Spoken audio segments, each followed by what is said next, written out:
Today, we're taking a look at a Cold War legend, the RF-101 Voodoo, in 1/48 scale from Kitty Hawk.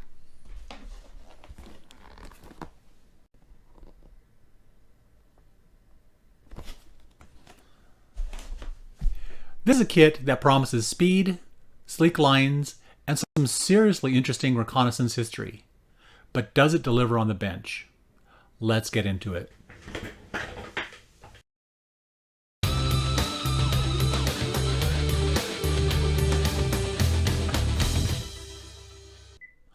The McDonnell F-101 Voodoo started life as a long-range escort fighter in the 1950s, but it quickly found its true purpose as a reconnaissance platform.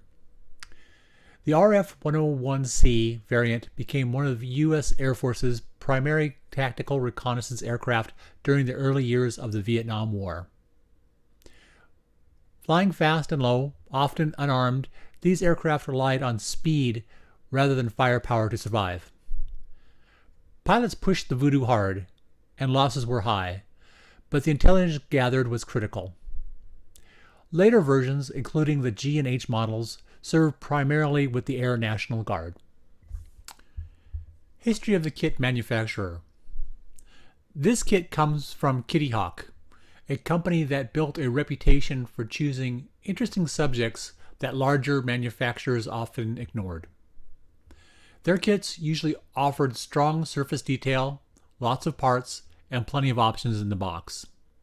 At the same time, they also became known for fit issues, complicated engineering, and builds that often required more test fitting than the average modeler might expect.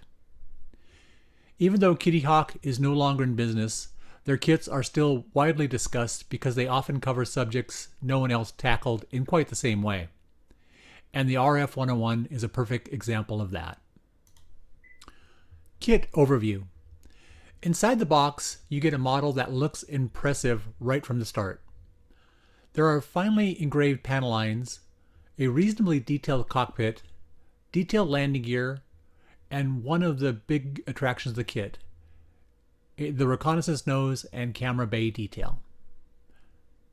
You also get options that allow you to build either an RF-101C or the later G/H version, which adds value if you like having markings and configuration choices. The overall shape captures the long, sharp look of the Voodoo very well, and on this sprues, it definitely looks like a serious model. This is not a simple weekend build though. It's very much a kit that asks you to slow down, study the parts, and plan ahead. Fit and detail. In terms of detail, there is a lot to like here. The recessed panel lines look good. The cockpit has a solid foundation for painting and weathering, and the camera bay gives the model a feature that helps it stand out from more conventional fighters. But the fit is where you need to pay attention. Builders often mention tricky alignment around the intakes, nose section, and fuselage joints. That means dry fitting is going to be your best friend on this build. Another detail worth watching is the molded-in position lights, sometimes called slime lights. These are molded into the kit, but they may not be appropriate for every RF-101 version or time period included in the box. So, before committing to paint and final assembly, it's worth checking your reference carefully to make sure those details match the specific aircraft you want to build. That is one of those small things that can make a big difference if you're aiming for accuracy. Landing gear also looks good, but it can be delicate, so careful handling later in the build will matter. What other builders say? Looking at comments from modeling websites and builder reviews, the consensus is pretty consistent.